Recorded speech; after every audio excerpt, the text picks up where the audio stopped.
Welcome to Abyssal Horrors, where nightmares become reality. Brace yourself for bone-chilling tales that will haunt your dreams. Dim the lights, press play, and prepare to be terrified. Welcome to the realm of horror.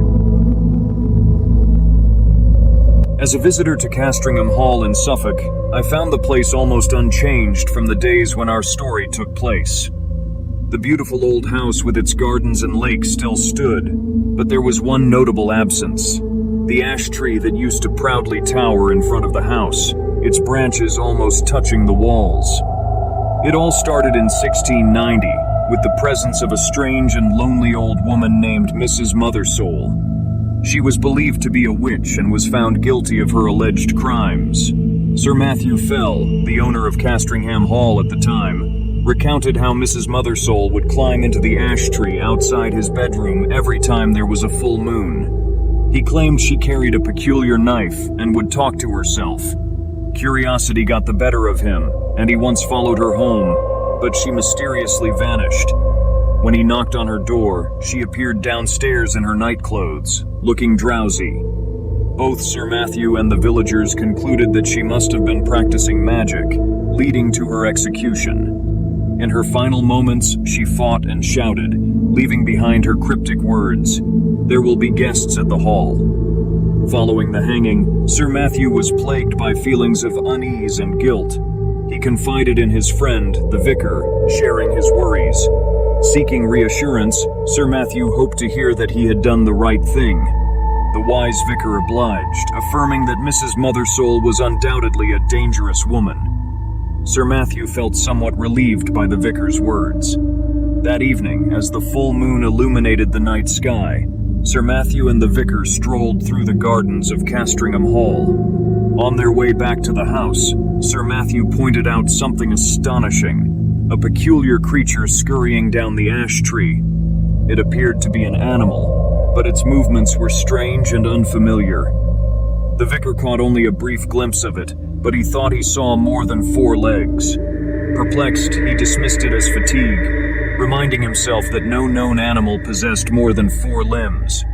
He chose to keep his thoughts to himself, merely bidding Sir Matthew a good night. The next morning, Sir Matthew's absence downstairs at the usual time alarmed his servants. As hours passed without any sign of him, they grew increasingly concerned. Eventually, they made their way to his bedroom, finding the door locked.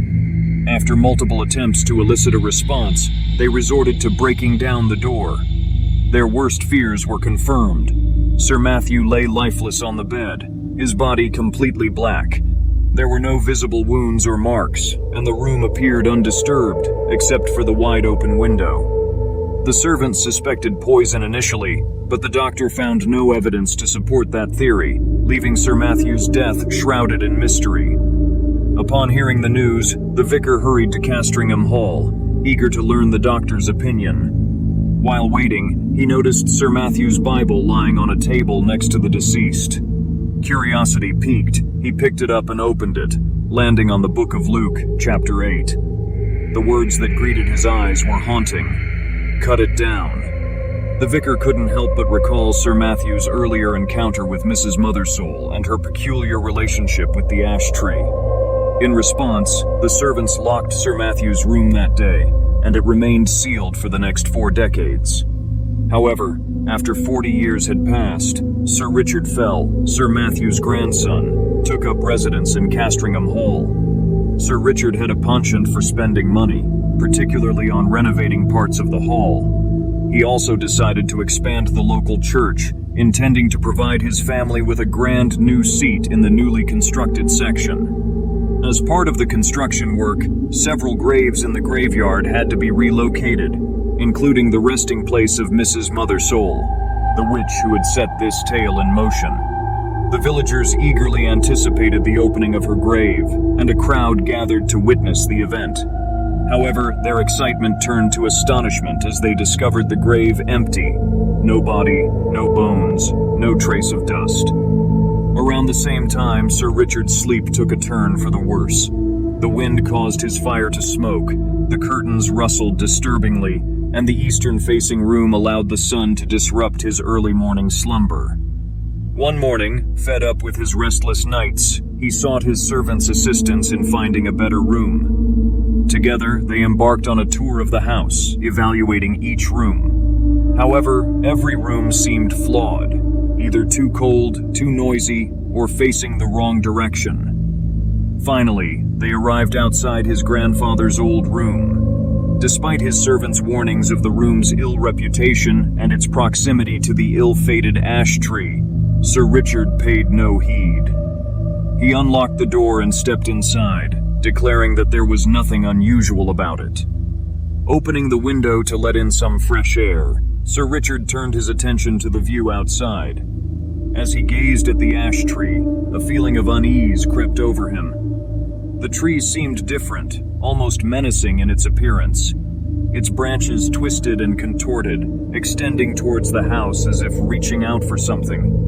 Sir Richard shook off the unsettling sensation, dismissing it as a trick of his imagination. Determined to make the room his own, he ordered his servant to move his belongings from his current room into his grandfather's old chamber. That night, Sir Richard retired to his new quarters, hoping for a peaceful sleep. However, as the clock struck midnight, strange sounds echoed through the room. Soft whispers and distant laughter filled the air, seemingly emanating from the direction of the ash tree. Sir Richard's heart raced as he tried to rationalize the noises, attributing them to the wind or his own imagination. Yet the sounds persisted, growing louder and more distinct with each passing moment. Unable to bear it any longer, Sir Richard mustered the courage to investigate the source of the disturbance. He cautiously approached the window and peered outside. To his horror, he saw a gathering of shadowy figures beneath the ash tree, their eyes glowing with an otherworldly light. The figures seemed to dance and sway, their movements hypnotic and unnatural. Sir Richard's mind reeled with fear and disbelief. He could not comprehend what he was witnessing. In a state of panic, Sir Richard stumbled backward, knocking over a small table and causing a loud crash. The figures beneath the ash tree froze, their attention now focused on the hall. In a sudden surge of terror, Sir Richard realized that they were aware of his presence. Without hesitation, he rushed out of the room, slamming the door shut behind him. He ordered the servants to lock it once again, vowing never to enter that cursed chamber.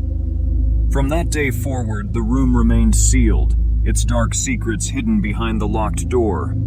The ash tree, with its twisted branches, continued to stand as a silent sentinel, guarding the mysteries of Castringham Hall. Visitors to Castringham Hall today can still catch glimpses of the ash tree's former grandeur, despite its absence. The story of Mrs. Mothersole, Sir Matthew Fell, and the strange occurrences that plagued the hall has become part of the estate's rich history and folklore. Though the truth behind the events remains elusive, the tale serves as a reminder of the power of superstition, the consequences of hasty judgment, and the lingering presence of the past in the present.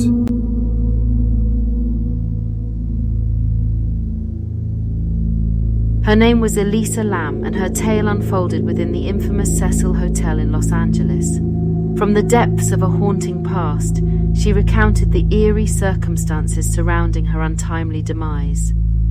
It was a story enshrouded in enigma, leaving behind a lingering sense of unease that permeated her very soul. Elisa had embarked on a West Coast vacation, sharing her adventures through her blog and maintaining regular contact with her parents.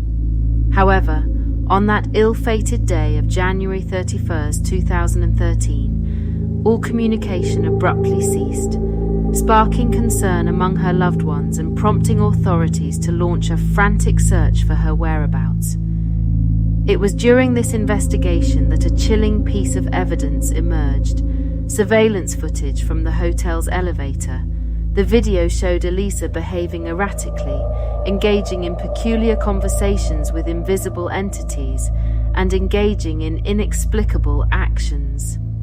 The sight of her peeking around corners and crouching in the elevator's corner only deepened the mystery. What had possessed her? Was it a manifestation of a troubled mind, a sinister influence, or something even more sinister, lurking beyond the camera's lens. As the search for answers continued, reports of unsettling incidents surrounding the hotel's water supply began to surface.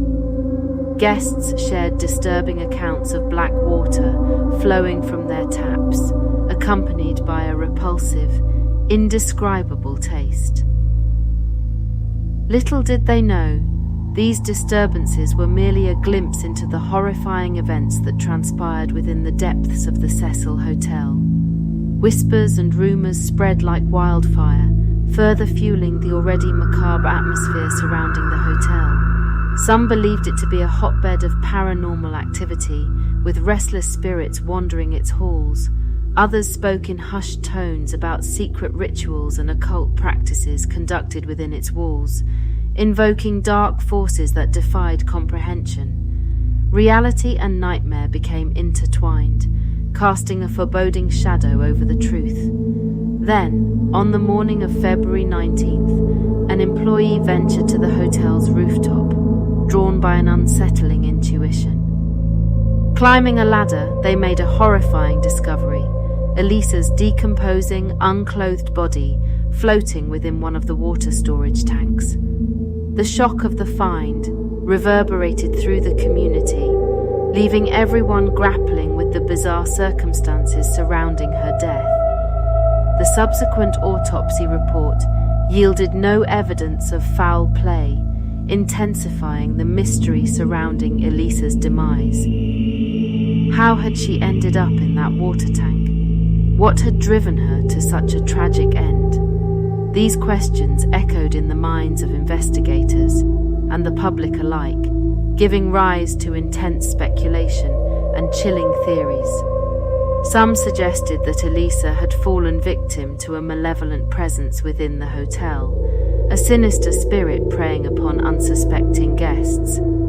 Others theorized that she had stumbled upon a dark secret concealed within the Cecil's walls, a secret someone was willing to protect at any cost. The whispers grew louder, painting a picture of a place steeped in darkness and despair. In February 2021, a Netflix documentary delved into the enigma surrounding Elisa's disappearance at the Cecil Hotel, thrusting her case and the hotel's haunting legacy back into the spotlight. Viewers were captivated and disturbed by the revelations surrounding her mysterious death. However, even with the documentary's release, the truth behind Elisa's demise remained elusive, leaving her spirit restless and yearning for closure. As Elisa reflected upon the events that led to her untimely end, a profound sense of unease washed over her. What had truly transpired within the walls of the Cecil Hotel? Was it a tragic accident, a malevolent force, or something far more insidious? The answers may forever elude humanity, buried deep within the shadows of the past. Her story serves as a chilling reminder of the unseen horrors that can lurk beneath the surface of everyday life. It stands as a cautionary tale, urging others to remain vigilant and wary of the mysteries hidden in the darkest corners, for they may hold the key to our deepest secrets and most tragic fates.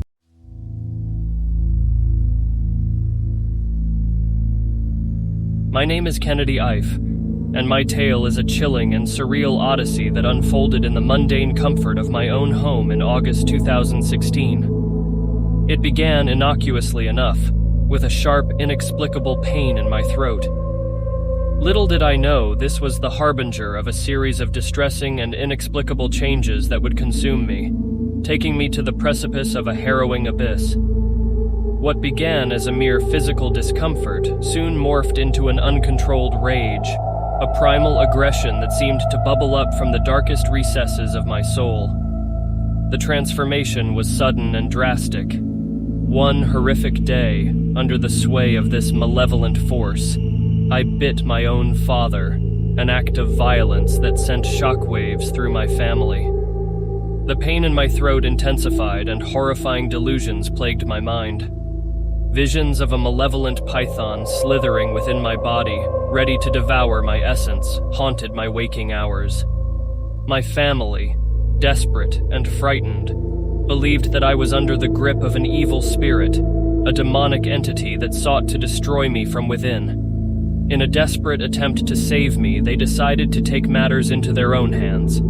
They restrained me to a bed using cable ties and applied an overwhelming force in a bid to subdue the darkness that had taken possession of me. For 3 days and nights, they embarked on a grueling spiritual battle, praying fervently for my deliverance. As days turned into a bleary, tormented haze, I found myself shackled, left to wrestle with the monstrous entity that had invaded my body.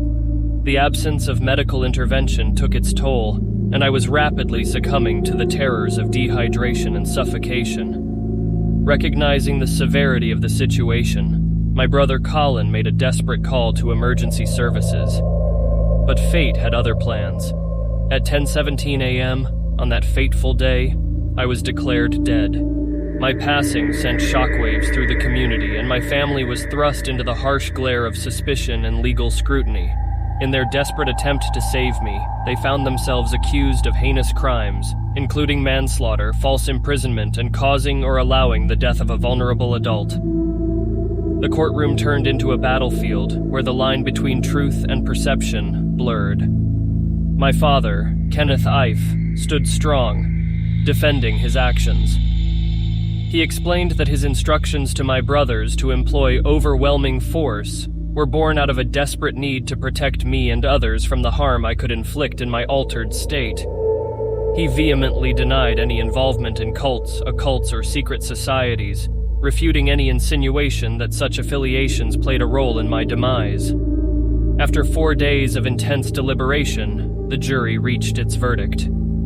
In a turn of events that brought a sigh of relief to my mourning family, all 7 members were absolved of the grave charges that had loomed over them. While justice was served, the shadow of the ordeal lingers. I am left to ponder the truth of what transpired during those dark days. Was it a psychological breakdown, a physiological anomaly, or was it indeed something more sinister that had taken hold of me?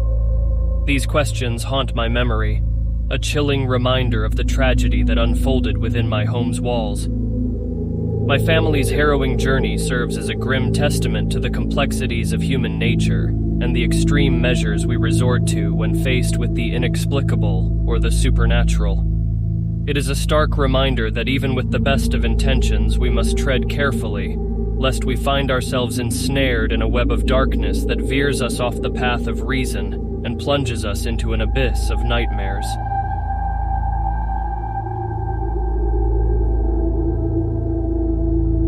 My name is Alina, and I find myself compelled to recount the eerie and horrifying tale of the relentless phone stalker that has haunted my life. The year was 2007 when the first chilling call pierced the tranquility of my existence, plunging me into a nightmarish world of terror and paranoia.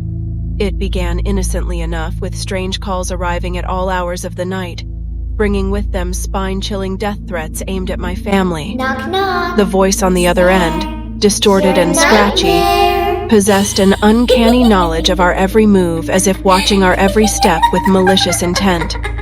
The caller threatened to harm our beloved children, pets, and even our grandparents, instilling fear and dread in our hearts. What made these calls even more sinister was their ability to invade our privacy with disturbing accuracy. Voice messages arrived, playing recordings of our private conversations, capturing moments we believed were hidden from prying eyes and ears. The violation of our most intimate moments sent shivers down our spines, leaving us feeling vulnerable and exposed. As the months dragged on, the police were called upon to unravel the mystery and bring an end to our torment. Yet their efforts seemed futile, as the calls continued unabated. The trail led them to an unsettling revelation. The calls were being traced back to our own phones, even when they were turned off. It was as if the stalker had infiltrated the very devices we relied on for communication, turning them into tools of terror. But it didn't stop there. The dread deepened as we realized that the caller was not merely a voice on the other end of the line, but a malicious hacker, a digital specter lurking within the depths of our cell phones. They possessed an uncanny ability to spy on our every move, knowing where we were, what we were doing, and even what we were wearing. The feeling of being constantly watched and manipulated consumed our every waking moment. No aspect of our lives remained untouched. The hacker brazenly recorded our private conversations, capturing moments that were meant for our ears alone. Even a meeting with a local detective, a supposed safe haven, had been infiltrated, leaving us questioning who we could trust. As the horror of our situation deepened, I found myself trapped in a labyrinth of fear and paranoia. Each phone call brought with it a sense of impending doom, a reminder that our lives were no longer our own. The relentless pursuit of the phone stalker had turned our once peaceful existence into a living nightmare, where the line between reality and the digital realm blurred beyond recognition. Sleep became a distant memory as nightmares plagued me night after night. Hallucinations of shadowy figures lurking in the corners of my vision haunted my waking hours. The stalker's torment extended beyond the phone calls, infiltrating our digital lives with malicious intent. Personal information was leaked, social media accounts were hacked, and even our financial security was compromised. It was as if the stalker had become an omnipresent force, a malevolent entity intent on destroying every aspect of our lives. To this day, the identity of the phone stalker remains a haunting mystery, the darkness that lingers in the shadows of my memory. The experience serves as a chilling reminder of the dangers that lurk in the interconnected world we inhabit, where the boundaries of privacy can be shattered in an instant. May my tale serve as a cautionary note urging others to remain vigilant, for the digital realm holds secrets and perils that can consume even the most unsuspecting souls. The nightmare may have subsided, but the scars remain etched upon my psyche, a constant reminder of the horrors I endured. The phone stalker's presence may have dissipated, but the fear of their return haunts me still. In the depths of the night, when the phone rings unexpectedly, a chill runs down my spine and the memories come flooding back, reminding me that true horror can lurk within the devices we hold so dear.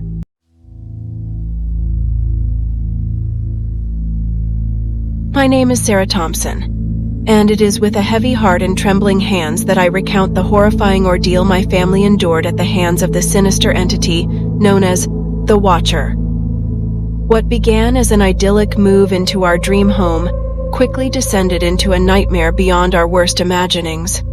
From the moment we stepped foot inside the house, an eerie chill permeated the air. The walls seemed to whisper secrets, and the shadows danced with malicious intent.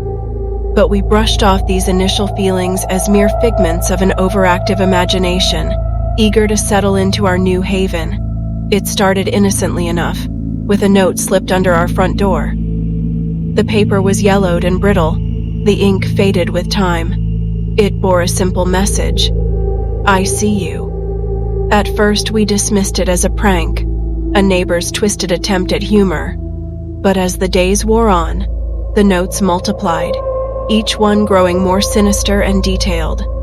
The Watcher's letters arrived with disturbing regularity, their contents revealing an intimate knowledge of our lives. They spoke of events that had transpired behind closed doors, of conversations never uttered aloud. It was as if this malevolent presence had taken up residence within the very walls of our home, observing our every move with a perverse delight. Nightmares plagued our sleep, vivid and horrifying. I would awaken drenched in sweat, haunted by visions of a faceless figure lurking in the darkness, watching, always watching. The house itself seemed to conspire against us, with flickering lights, doors slamming shut with a force that defied reason, and unexplained whispers echoing through empty rooms. We sought help from the authorities, but they too were ensnared in the web of terror. The Watcher's presence eluded them, leaving them baffled and helpless. Friends and family began to distance themselves, unwilling to be caught in the suffocating grip of this unseen malevolence. As the days turned into weeks, our once loving family grew fractured. Suspicion gnawed at our relationships, eroding the trust we once held dear. We turned on each other, accusations and paranoia poisoning our every interaction. The Watcher reveled in our torment, their grip on our lives tightening with each passing day. Desperation consumed us, and we made the agonizing decision to abandon our dream home. The walls, once a symbol of protection, now seemed to close in around us, suffocating us with their sinister presence. We left behind a house tainted with dread, its corridors echoing with the whispers of an entity that had claimed ownership over our lives. But even in our new sanctuary, the Watcher's influence lingered. We would catch glimpses of a shadowy figure at the edge of our vision, a presence that remained just out of reach. The letters continued to arrive, haunting reminders that we were never truly free from the clutches of this malevolent force. To this day, I am racked with fear, my heart pounding at the slightest creak of a floorboard, my nerves on edge with every unknown sound. The Watcher's presence has forever scarred our lives, a constant reminder that evil can lurk in the most ordinary places. I share this account not to seek solace or closure, but as a warning. Be wary of the shadows that dance in the corners of your vision. Trust your instincts, for they may be the only defense against the unseen horrors that lie in wait. May my family's ordeal serve as a chilling reminder that evil can infiltrate even the most cherished spaces, forever altering the lives of those unfortunate enough to cross its path. Thank you for joining us on this chilling journey through the depths of horror. I hope you've enjoyed the spine-tingling tales. Before we say our final farewell, we want to hear from you, our brave viewers. Which of the 5 horror stories sent shivers down your spine? Comment down below and let us know. Also, to stay connected and never miss out on the latest bone-chilling stories, make sure to subscribe to our channel. And don't forget to hit that like button as well, otherwise we are coming for you.